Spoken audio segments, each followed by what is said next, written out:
Hi, my name is Cindy from the Bozeman Public Library. I'm going to tell you a story today. This story comes from Japan, and it's called Roly-Poly Riceball. So in this story, the two men use rice balls. They take them as a snack when they're going on a walk in the woods.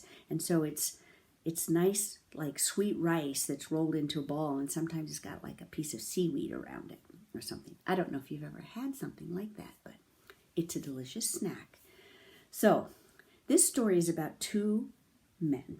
They lived right next door to each other. They were neighbors. They could not have been more different.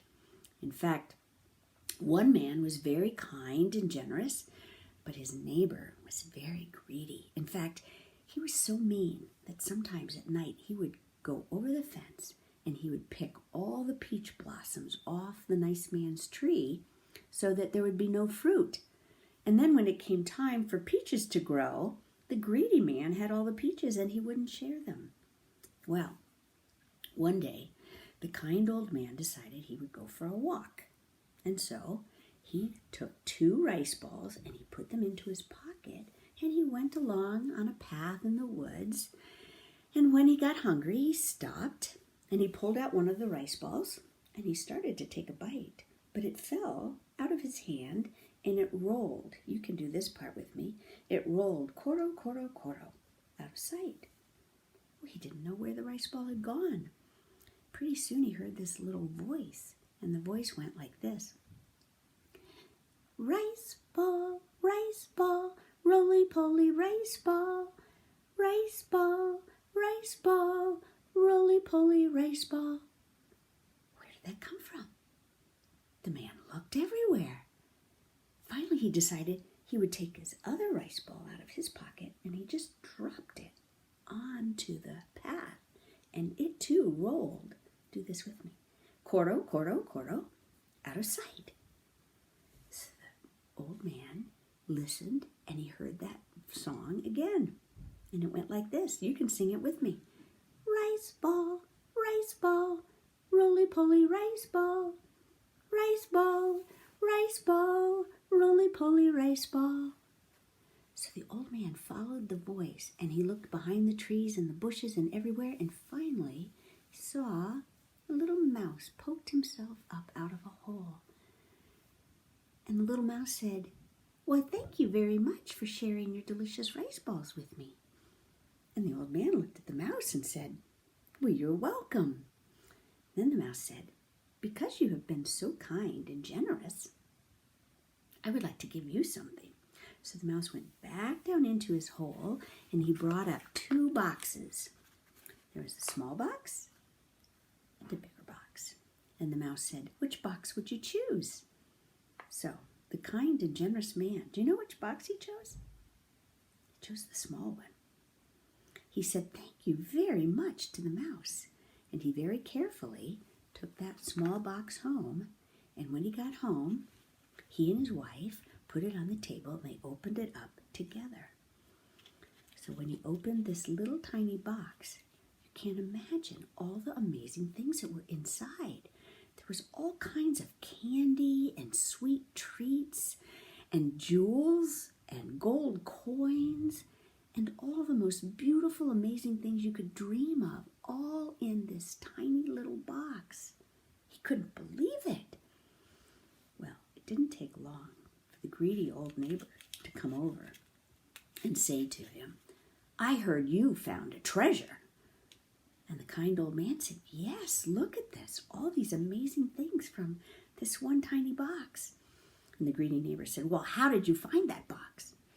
So the nice old man told him about taking the walk in the woods and dropping his rice ball. And then the mouse came and gave him the treasure.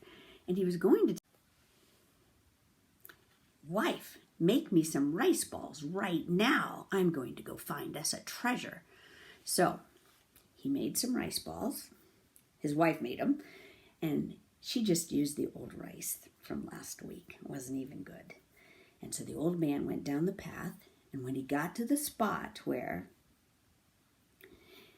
his neighbor had told him, he took the rice ball out and he dropped it onto the path and it rolled, koro, koro, koro, out of sight. Then he heard that song. Well, this time the song went like this. You can help me sing this too.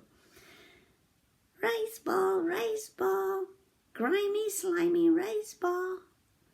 Use your icky voice. Rice ball, grimy, slimy rice ball.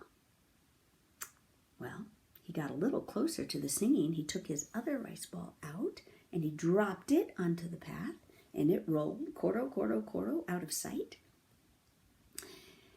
And he heard the song again. So help me sing this in your terrible voice, okay? Rice ball, grimy, slimy rice ball. Rice ball, grimy, slimy rice ball.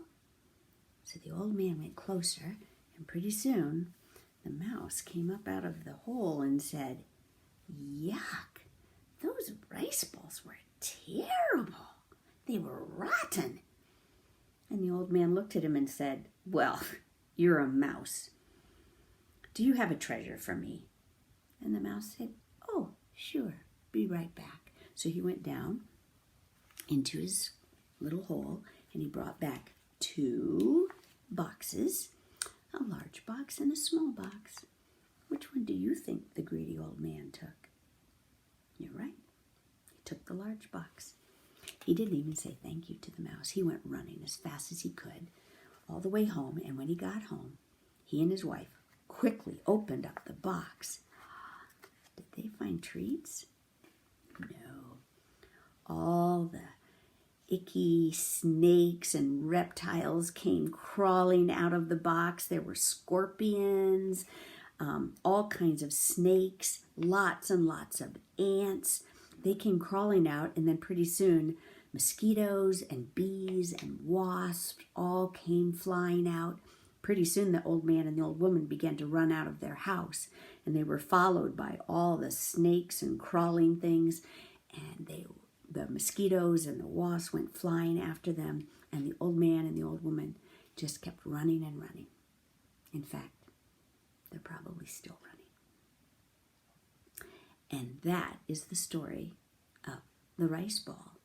And the old man and the old woman who lived next door, who were kind and generous, they lived a nice long life of peace and prosperity. The end.